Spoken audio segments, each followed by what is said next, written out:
ਸਾਡੇ ਨਾਲ ਜੁੜੇ ਰਹਿਣ ਦੇ ਲਈ YouTube ਦਾ ਚੈਨਲ ਅੰਮ੍ਰਿਤ ਬਾਣੀ ਸੇਵਾ ਦਾ ਜਰੂਰ ਸਬਸਕ੍ਰਾਈਬ ਕਰੋ ਤੇ ਬੈਲ ਬਟਨ ਜਰੂਰ ਪ੍ਰੈਸ ਕਰੋ ਤਾਂ ਕਿ ਤੁਹਾਡੇ ਤੱਕ ਸਾਡੀ ਨਵੀਂ ਨੋਟੀਫਿਕੇਸ਼ਨ ਜਲਦੀ ਪਹੁੰਚ ਸਕੇ। ਭਗਤ ਸਧਨਾ ਜੀ। ਭਗਤ ਸਧਨਾ ਜੀ ਦਾ ਸੰਖੇਪ ਜੀਵਨ ਬਿਉਰਾ ਇਸ ਤਰ੍ਹਾਂ ਹੈ। ਆਪ ਜੀ ਦਾ ਨਾਮ ਸਧਨਾ ਜੀ, ਜਨਮ 1180 ਈਸਵੀ ਦੇ ਨਜ਼ਦੀਕ ਹੋਇਆ ਪ੍ਰਤੀਤ ਹੁੰਦਾ ਹੈ। ਮਾਤਾ ਪਿਤਾ ਜੀ ਤਥਾ ਹੋਰ ਪਰਿਵਾਰਕ ਵੇਰਵਾ ਬਹੁਤਾ ਉਪਲਬਧ ਨਹੀਂ ਹੈ। ਜਨਮ ਸਥਾਨ ਹੈਦਰਾਬਾਦ ਸਿੰਧ ਦੇ ਲਾਗੇ ਪਿੰਡ ਸਹਿਵਾਲ। ਆਪ ਜੀ ਭਗਤ ਨਾਮਦੇਵ ਜੀ ਦੇ ਸਮਕਾਲੀ ਹੋਏ ਹਨ। ਧੰਨ ਗੁਰੂ ਗ੍ਰੰਥ ਸਾਹਿਬ ਜੀ ਵਿੱਚ ਆਪ ਜੀ ਦਾ ਇੱਕ ਸ਼ਬਦ ਦਰਜ ਹੈ ਬਿਲਾਵਲ ਰਾਗ ਵਿੱਚ, ਜੋ ਸਤਿਗੁਰੂ ਗੁਰੂ ਗ੍ਰੰਥ ਸਾਹਿਬ ਜੀ ਦੇ ਪੰਨਾ 858 ਉੱਪਰ ਦਰਜ ਹੈ। ਅਕਾਲ ਚਲਾਣੇ ਦਾ ਸਥਾਨ ਸਰਹੰਦ ਵਿੱਚ ਦੱਸਿਆ ਜਾਂਦਾ ਹੈ। ਆਪ ਜੀ ਦਾ ਜਨਮ 1180 ਈਸਵੀ ਨੂੰ ਇਲਾਕਾ ਸਿੰਧ ਦੇ ਪਿੰਡ ਸਹਿਵਾਲ ਵਿੱਚ ਹੋਇਆ। ਇਹ ਨਗਰ ਰੋੜੀ ਜੰਕਸ਼ਨ ਤੋਂ 142 ਮੀਲ ਦੀ ਵਿੱਥ ਤੇ ਹੈ। ਸਧਨਾ ਜੀ ਭਗਤ ਨਾਮਦੇਵ ਜੀ ਦੇ ਸਮਕਾਲੀ ਸਨ। ਆਪ ਮਾਸ ਵੇਚਣ ਦਾ ਕੰਮ ਕਰਦੇ ਸਨ। ਸਧਨਾ ਜੀ ਮੁੱਢ ਤੋਂ ਹੀ ਪਰਮਾਰਥੀ ਸਨ। ਆਪ ਸਾਲਗ੍ਰਾਮ, ਇੱਕ ਕਾਲੀ ਧਾਰੀ ਵਾਲਾ ਪੱਥਰ ਜੋ ਹੁੰਦਾ ਹੈ ਉਸ ਨੂੰ ਸਾਲਗ੍ਰਾਮ ਆਖਿਆ ਜਾਂਦਾ ਹੈ, ਸੋ ਸਾਲਗ੍ਰਾਮ ਦੀ ਪੂਜਾ ਕਰਿਆ ਕਰਦੇ ਸਨ। ਪਿੱਛੋਂ ਨਿਰਗੁਣ ਪ੍ਰਭੂ ਜੀ ਦੇ ਉਪਾਸ਼ਕ ਹੋ ਗਏ। ਸ਼ੁਰੂਆਤ ਜੋ ਸੀ ਉਹ ਪੱਥਰ ਪੂਜਾ ਤੋਂ ਹੀ ਆਰੰਭ ਹੋਈ।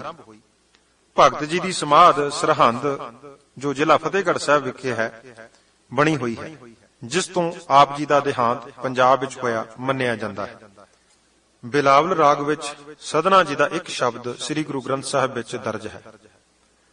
ਭਗਤ ਰਵਿਦਾਸ ਜੀ ਨੇ ਆਪਣੀ ਬਾਣੀ ਵਿੱਚ ਭਗਤ ਨਾਮਦੇਵ ਜੀ, ਭਗਤ ਕਬੀਰ ਜੀ, ਭਗਤ ਤਰਲੋਚਨ ਜੀ, ਭਗਤ ਸਧਨਾ ਜੀ ਤੇ ਭਗਤ ਸੈਣ ਜੀ ਦੇ ਭਵਸਾਗਰ ਤੋਂ ਤਰ ਜਾਣ ਦਾ ਹਵਾਲਾ ਦਿੱਤਾ ਹੈ। ਭਗਤ ਰਵਿਦਾਸ ਜੀ ਦਾ ਪਾਵਨ ਮਾਰੂ ਰਾਗ ਵਿੱਚ ਬਚਨ ਹੈ ਕਿ ਨਾਮਦੇਵ ਕਬੀਰ ਤਲੋਚਨ ਸਧਨਾ ਸੈਨ ਤਰੈ, ਕਹਿ ਰਵਿਦਾਸ ਸੁਨੋ ਰੇ ਸੰਤੋ ਹਰ ਜੀਉ ਤੇ ਸਭੈ ਸਰ। ਭਾਵ ਕਿ ਉਪਰੋਕਤ ਭਗਤ ਪ੍ਰਭੂ ਜੀ ਦੀ ਪ੍ਰੇਮਾ ਭਗਤੀ ਕਰਕੇ ਜੀਵਨ ਯਾਤਰਾ ਸਫਲ ਕਰਕੇ ਪਰਮੇਸ਼ਰ ਜੀ ਦੇ ਚਰਨਾਂ ਵਿੱਚ ਜਾ ਬਰਾਜੇ। ਭਗਤ ਸਧਨਾ ਜੀ ਨੂੰ ਮੁਸਲਮਾਨ ਕਸਾਈਆਂ ਦਾ ਕੰਮ ਆਪਣੀ ਕੁਲ ਰੀਤ ਅਨੁਸਾਰ ਵਿਰਸੇ ਵਿੱਚ ਮਿਲਿਆ। ਹਰ ਰੋਜ਼ ਜੀਵ ਮਾਰ ਕੇ ਉਹਨਾਂ ਦਾ ਮਾਸ ਵੇਚਦੇ। ਇੱਕ ਸਮੇਂ ਆਪ ਜੀ ਦਾ ਮਿਲਾਪ ਪੂਰਨ ਮਹਾਤਮਾ ਨਾਲ ਹੋਇਆ, ਜਿਨ੍ਹਾਂ ਦੇ ਪ੍ਰਭਾਵ ਨਾਲ ਸਧਨਾ ਜੀ ਸਾਲਗ੍ਰਾਮ ਦੀ ਪੂਜਾ ਕਰਨ ਲੱਗ ਪਏ। ਜਿਸ ਵੇਲੇ ਦੁਕਾਨ ਪਰ ਬੈਠ ਕੇ ਮਾਸ ਤੋਲਣ ਦਾ ਕੰਮ ਕਰਦੇ ਤਾਂ ਵਟਿਆਂ ਦੀ ਥਾਂ ਸਾਲਗ੍ਰਾਮ ਨਾਲ ਹੀ ਮਾਸ ਤੋਲ ਕੇ ਗਾਹਕਾਂ ਨੂੰ ਦੇ ਦਿੰਦੇ। ਆਮ ਪੁਜਾਰੀ ਤਾਂ ਸਾਲਗ੍ਰਾਮ ਨੂੰ ਪਾਲਕੀ ਤੇ ਰੱਖ ਕੇ ਪੂਜਾ ਕਰਦੇ ਸਨ। ਜਦੋਂ ਉਹਨਾਂ ਨੇ ਸਧਨੇ ਨੂੰ ਸਾਲਗ੍ਰਾਮ ਨਾਲ ਮਾਸ ਤੋਲਦਿਆਂ ਵੇਖਿਆ ਤਾਂ ਮਨ ਵਿੱਚ ਬੜਾ ਗੁੱਸਾ ਆਇਆ। ਇੱਕ ਸਾਧੂ ਨੇ ਦੁਕਾਨ ਤੇ ਪੁੱਜ ਕੇ ਆਖਿਆ ਕਿ ਸਧਨਿਆ, ਤੂੰ ਸਾਲਗ੍ਰਾਮ ਦਾ ਅਦਬ ਸਤਿਕਾਰ ਨਹੀਂ ਕਰਦਾ, ਇਸ ਕਰਕੇ ਇਹ ਸਾਲਗ੍ਰਾਮ ਸਾਨੂੰ ਦੇ ਦੇ। ਮਹਾਤਮਾ ਦਾ ਹੁਕਮ ਮੰਨ ਕੇ ਸਧਨਾ ਜੀ ਨੇ ਬਿਨਾਂ ਕਿਸੇ ਹੀਲ ਹੁਜਤ ਤੋਂ, ਬਿਨਾਂ ਕਿਸੇ ਝਿਜਕ ਤੋਂ ਸਾਲਗ੍ਰਾਮ ਚੁੱਕ ਕੇ ਉਸ ਸਾਧੂ ਨੂੰ ਫੜਾ ਦਿੱਤਾ। ਕਿਉਂਕਿ ਸਧਨਾ ਜੀ ਦੇ ਅੰਤਰੀਵ ਨੇਤਰ ਭਾਵ ਆਤਮਕ ਅੱਖਾਂ ਖੁੱਲ ਚੁੱਕੀਆਂ ਸਨ ਅਤੇ ਸਰਬ ਵਿਆਪਕ ਪ੍ਰਭੂ ਜੀ ਦੀ ਹੋਂਦ ਉਹਨਾਂ ਨੂੰ ਹਰ ਥਾਂ ਨਜ਼ਰ ਆ ਰਹੀ ਸੀ।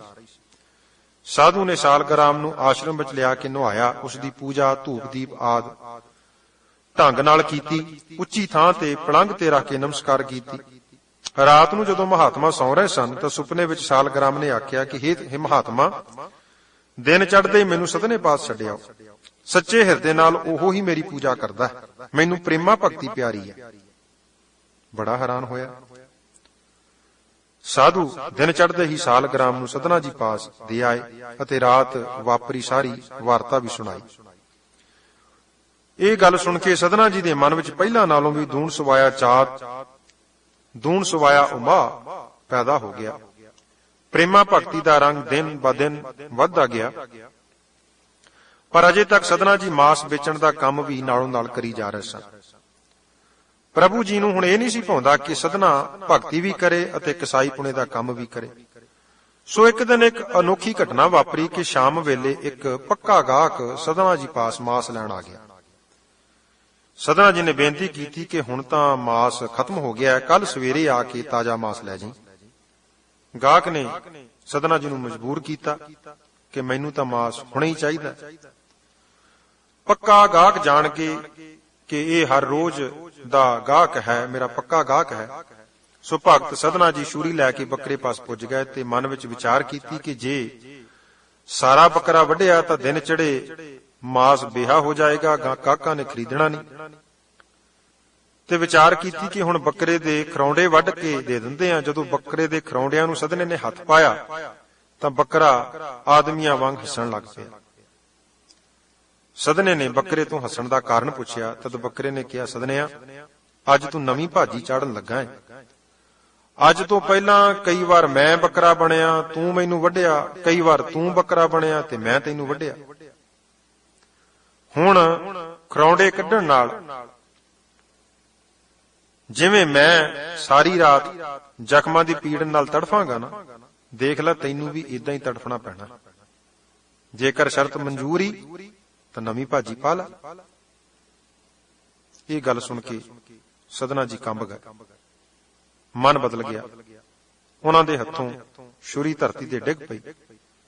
ਮਨ ਵਿੱਚ ਇਹੋ ਖਿਆਲ ਬਾਰ-ਬਾਰ ਆ ਰਿਹਾ ਸੀ ਕਿ ਕਈ ਵਾਰ ਮੈਂ ਬੱਕਰਾ ਬਣਿਆ ਤੇ ਕਈ ਵਾਰ ਤੂੰ ਬਣਿਆ, ਕਈ ਵਾਰ ਤੂੰ ਮੈਨੂੰ ਵੱਢਿਆ ਤੇ ਕਈ ਵਾਰ ਮੈਂ ਤੈਨੂੰ ਵੱਢਿਆ। ਸਦਨੇ ਦਾ ਕਠੋਰ ਹਿਰਦਾ ਪਹਿਲਾਂ ਹਰ ਰੋਜ਼ ਬੱਕਰੇ ਵੱਢਦਾ, ਉਹਨਾਂ ਨੂੰ ਅੱਖਾਂ ਸਾਹਮਣੇ ਤੜਫਦੇ ਦੇਖਦਾ, ਪਰ ਅੱਜ ਸਦਨਾ ਕਸਾਈ ਨਾ ਰਿਹਾ। ਉਹਨਾਂ ਨਿਸ਼ਚਾ ਕਰ ਲਿਆ ਕਿ ਜਦ ਤੱਕ ਜਿਉਂਦਾ ਰਹਾਂਗਾ ਮੁੜ ਕੇ ਕਦੀ ਜੀਵ ਹੱਤਿਆ ਨਹੀਂ ਕਰਾਂਗੇ। ਸਦਨੇ ਨੇ ਆਪਣੇ ਗਾਹਕ ਨੂੰ ਖਾਲੀ ਮੋੜ ਦਿੱਤਾ, ਆਪ ਪ੍ਰੇਮਾ ਭਗਤੀ ਕਰਨ ਲੱਗ ਪਏ। ਕਾਜ਼ੀਆਂ ਨੂੰ ਬਹੁਤ ਅਫਸੋਸ ਇਸ ਗੱਲ ਦਾ ਹੋਵੇ ਕਿ ਸਦਨਾ ਮੁਸਲਮਾਨ ਹੋ ਕੇ ਸਾਲਗ੍ਰਾਮ ਦੀ ਪੂਜਾ ਕਰਦਾ ਹੈ, ਪਰ ਹਿੰਦੂਆਂ ਨੂੰ ਇਸ ਗੱਲ ਦਾ ਗਿਲਾ ਸੀ ਕਿ ਇੱਕ ਮੁਸਲਮਾਨ ਕਸਾਈ ਹੋ ਕੇ ਸਾਡੇ ਧਰਮ ਨਾਲ ਰਲ ਕੇ ਸਾਨੂੰ ਭ੍ਰਿਸ਼ਟ ਕਰਨਾ ਚਾਹੁੰਦਾ। ਦੋਨਾਂ ਧਰਮਾਂ ਦੇ ਕਰਮਕਾਂਡੀ ਪੁਜਾਰੀ ਅਤੇ ਮੁਲਾਣੇ ਸਦਨਾ ਜੀ ਨਾਲ ਖੁਣਸਣ ਅਤੇ ਈਰਖਾ ਕਰਨ ਲੱਗੇ। ਦੁਸ਼ਟ ਚੌਂਕੜੀ ਰਾਜੇ ਪਾਸ ਜਾ ਫਰਿਆਦੀ ਹੋਈ ਕਿ ਬਾਦਸ਼ਾਹ ਸਲਾਮਤ, ਸਦਨਾ ਕਸਾਈ ਸ਼ਰਤ ਉਲਟ ਹੈ, ਰੋਜ਼ਾ, ਬਾਂਗ, ਨਿਵਾਜ, ਤਸਬੀਹ ਆਦਿ ਛੱਡ ਕੇ ਹਿੰਦੂਆਂ ਵਾਂਗੂ ਸਾਲਗ੍ਰਾਮ ਦੀ ਪੂਜਾ ਕਰਦਾ।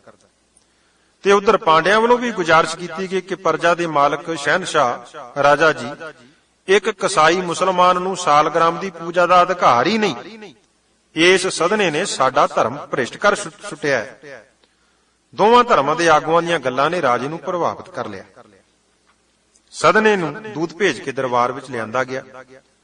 ਸਦਨਾ ਜੀ ਨੂੰ ਰਾਜੇ ਨੇ ਆਖਿਆ ਕਿ ਤੂੰ ਮੁਸਲਮਾਨ ਹੋ ਕੇ ਰੋਜ਼ਾ, ਬਾਂਗ, ਨਿਵਾਜ, ਤਸਬੀਹ, ਮੁਸੱਲਾ ਆਦਿ ਸਾਰੇ ਕੁਝ ਦਾ ਤਿਆਗ ਕਰ ਦਿੱਤਾ ਅਤੇ ਕਾਫਰ ਹਿੰਦੂਆਂ ਵਾਂਗੂ ਸਾਲਗ੍ਰਾਮ ਦੀ ਪੂਜਾ ਆਰੰਭੀ ਹੋਈ ਹੈ। ਸਦਨਾ ਜੀ ਨੇ ਬੜੀ ਨਿਮਰਤਾ ਨਾਲ ਬੇਨਤੀ ਕੀਤੀ ਕਿ ਰਾਜਨ, ਪਰਮਾਤਮਾ ਤਾਂ ਸਾਰਿਆਂ ਵਿੱਚ ਹੀ ਰਮਿਆ ਹੋਇਆ ਹੈ ਨਾ। ਤੁਰਕ ਅਤੇ ਹਿੰਦੂ ਵਿੱਚ ਕੀ ਫਰਕ ਹੈ? ਕੋਈ ਫਰਕ ਨਹੀਂ, ਕੋਈ ਭੇਦ ਨਹੀਂ। ਰਾਮ ਤੇ ਰਹੀਮ ਵਿੱਚ ਕੋਈ ਵਿਤਕਰਾ ਨਹੀਂ। ਪੂਜਾ ਤੇ ਨਮਾਜ਼ ਵਿੱਚ ਵੀ ਭੇਦ ਨਹੀਂ, ਸਭ ਕੁਝ ਇੱਕ ਹੈ। ਸਭ ਸ੍ਰਿਸ਼ਟੀ ਇੱਕੋ ਨੂਰ ਤੋਂ ਪੈਦਾ ਹੋਈ ਹੈ, ਨਾ ਕੋਈ ਮੋਮਨ ਹੈ, ਨਾ ਕੋਈ ਕਾਫਰ ਹੈ। ਸਾਰੇ ਉਸ ਪਰਮੇਸ਼ਰ ਦੀ, ਉਸ ਅੱਲਾ ਦੀ ਕਿਰਤ ਹਨ। ਭਗਤ ਸਦਨਾ ਜੀ ਦਾ ਉੱਤਰ ਸੁਣ ਕੇ ਰਾਜਾ ਬਹੁਤ ਗੁੱਸੇ ਵਿੱਚ ਆਇਆ ਤੇ ਤੁਰੰਤ ਹੀ ਸਦਨਾ ਜੀ ਨੂੰ ਅਲਾਹਾਬਾਦ ਦੇ ਕਿਲੇ ਦੀ ਉਸਰ ਰਹੀ ਕੰਧ ਵਿੱਚ ਚਿਣ ਦੇਣ ਦਾ ਹੁਕਮ ਦਿੱਤਾ। ਰਾਜ ਮੱਧ ਵਿੱਚ ਅੰਨੇ ਹੋਏ ਰਾਜੇ ਨੇ ਇੱਕ ਭਗਤ ਦਾ ਉੱਤਰ ਸੁਣ ਕੇ ਕਿ ਪਰਮੇਸ਼ਰ ਸਾਰੇ ਪਾਸੇ ਸਰਵ ਵਿਆਪਕ ਹੈ, ਗੁੱਸੇ ਵਿੱਚ ਆ ਕੇ ਉਸਰ ਰਹੀ ਕਿਲੇ ਦੀ ਕੰਧ ਵਿੱਚ ਚਿਣ ਕੇ ਮਾਰ ਦੇਣ ਦਾ ਹੁਕਮ ਦਿੱਤਾ। ਰਾਜੇ ਨੇ ਜੋ ਹੁਕਮ ਦਿੱਤਾ ਸੀ ਉਸ ਮੁਤਾਬਕ ਮਜ਼ਦੂਰਾਂ ਨੂੰ ਨਾਲ ਲੈ ਕੇ ਰਾਜ ਉਸ ਕੰਧ ਕੋਲ ਪੁੱਜੇ ਤੇ ਸਦਨਾ ਜੀ ਨੂੰ ਕੰਧ ਵਿੱਚ ਚਿਣਨਾ ਸ਼ੁਰੂ ਕਰ ਦਿੱਤਾ। ਕੰਧ ਉਸਰਨੀ ਆਰੰਭ ਹੋ ਗਈ। ਉਧਰ ਸਦਨਾ ਜੀ ਨੇ ਅੰਤਰ ਆਤਮਾ ਵਿਖੇ ਪ੍ਰਭੂ ਜੀ ਅੱਗੇ ਅਰਦਾਸ ਕਰਨੀ ਆਰੰਭ ਕਰ ਦਿੱਤੀ ਕਿ ਹੇ ਦੀਨਾ ਬੰਧੂ, ਪਤਿਤ ਪਾਵਨ, ਭਗਤ ਵਸ਼ਲ, ਸੰਤ ਰੱਖਿਅਕ, ਜਗਤ ਦੇ ਕਰਤਾ ਹਰਤਾ, ਗਰੀਬ ਨਵਾਜ ਜੀ, ਜਿਸ ਤਰ੍ਹਾਂ ਕਿਰਪਾ ਕਰਕੇ ਤੁਸੀਂ ਹਾਥੀ ਨੂੰ ਤੰਦੂਏ ਪਾਸੋਂ ਛੁਡਾਇਆ, ਧਰੂ, ਪ੍ਰਹਿਲਾਦ ਅਤੇ ਅਨੇਕਾਂ ਹੋਰ ਭਗਤਾਂ ਦੀ ਰੱਖਿਆ ਕੀਤੀ, ਦੁਸ਼ਟਾਂ ਦਾ ਨਾਸ਼ ਕਰਨ ਵਾਲੇ ਆਪ ਹੋ, ਸੰਤਾਂ ਦੀ ਪੈਜ ਜੁਗ ਜੁਗ ਰੱਖਦੇ ਆਏ ਹੋ, ਬਖਸ਼ਿੰਦੋ, ਮੇਰੀਆਂ ਭੁੱਲਾਂ ਨੂੰ ਮੁਆਫ ਕਰਕੇ, ਮੇਰੀਆਂ ਗਲਤੀਆਂ ਨੂੰ ਨਜ਼ਰਅੰਦਾਜ਼ ਕਰਕੇ ਆਪਣੇ ਭਗਤ ਦੀ ਪੈਜ ਰੱਖਣਾ ਕਰੋ। ਭਗਤ ਜੀ ਵੱਲੋਂ ਉਚਾਰਨ ਕੀਤਾ ਬਿਲਾਵਲ ਰਾਗ ਵਿੱਚ ਸ਼ਬਦ ਜੋ ਹੈ ਸਤਿਗੁਰੂ ਸ੍ਰੀ ਗੁਰੂ ਗ੍ਰੰਥ ਸਾਹਿਬ ਵਿੱਚ ਦਰਜ ਹੈ, ਜਿਸ ਵਿੱਚ ਪਿਛਲੇ ਸਮੇਂ ਦੇ ਹਵਾਲੇ ਦੇ ਕੇ ਭਗਤ ਸਦਨਾ ਜੀ ਪਰਮੇਸ਼ਰ ਦੇ ਚਰਨਾਂ ਵਿੱਚ ਕਿਵੇਂ ਬਿਨੋ ਕਰਦੇ ਨੇ ਕਿ ਨਿਰਪਕਨਿਆ ਕੇ ਕਾਰਨ ਇੱਕ ਭਇਆ ਭੇਖ ਧਾਰੀ, ਕਾਮਾਰਥੀ ਸਵਾਰਥੀ ਵਾਕੀ ਪੈਜ ਸਵਾਰੀ। ਤਬ ਗੁਣ ਕਹਾ ਜਗਤ ਗੁਰਾ, ਜੋ ਕਰਮ ਨਾ ਨਾਸੈ। ਸਿੰਘ ਸ਼ਰਨ ਕਤ ਜਾਈਐ, ਜੋ ਜੰਬਕ ਗਰਾਸੈ। ਰਹਾਉ ਏਕ ਬੂੰਦ ਜਲ ਕਾਰਨੇ, ਚਾਤ੍ਰਿਕ ਦੁਖ ਪਾਵੈ। ਪ੍ਰਾਨ ਗਏ ਸਾਗਰ ਮਿਲੈ, ਫੁਨ ਕਾਮ ਨ ਆਵੈ। ਪ੍ਰਾਨ ਜੋ ਥਾਕੈ ਥਿਰ ਨਹੀਂ, ਕੈਸੇ ਬਿਰਮਾਵੋ। ਬੂਡ ਮੂਏ ਨੌਕਾ ਮਿਲੈ, ਕਉ ਕਾਹੇ ਚੜਾਵੋ। ਮੈਂ ਨਾਹੀ ਕਛ ਹਉ ਨਾਹੀ, ਕਛ ਆਹੇ ਨਾ ਮੋਰਾ। ਅਵਸਰ ਲੱਜਾ ਰਾਖ ਲਿਹੋ, ਸਦਨਾ ਜਨ ਤੋਰਾ। ਮੈਂ ਨਾਹੀ ਕਛ ਹਉ ਨਾਹੀ, ਕਛ ਆਹੇ ਨਾ ਮੋਰਾ। ਅਵਸਰ ਲੱਜਾ ਰਾਖ ਲਿਹੋ, ਸਦਨਾ ਜਨ ਤੋਰਾ।